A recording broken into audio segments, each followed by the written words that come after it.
Good morning. I'm Bruce Alberts, and it's my pleasure to be with you today, if only by videotape. I'm very sorry I can't be there in person. You have a great program, and many of my friends are on the program. I would have enjoyed seeing them there.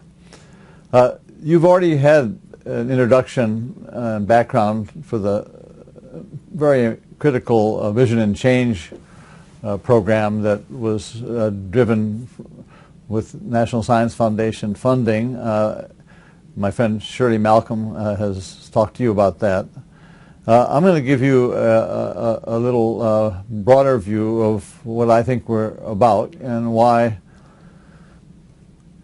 the job that each of you have, those of you who teach biology, is really critical to our nation's future, and also why I think the message of vision and change is so critical in that teaching.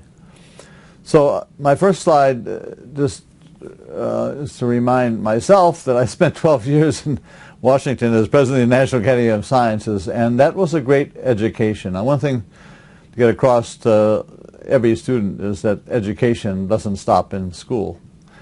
And even though I've been a scientist for many years, I learned that science is actually much more important than I thought, and that it's critically important that science and scientists therefore achieve a much higher degree of influence throughout both their nations and the world.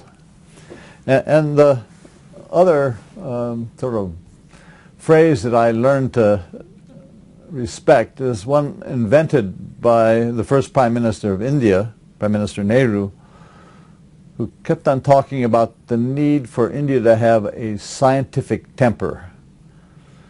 Scientific temper, that means, you know, the creativity, rationality, openness, and tolerance that are inherent to science, the spirit of science, the values of science. And when you look at what we are all doing as science educators in that way, we're preparing our citizens to be effective in our democracy, in our world, and in our economy.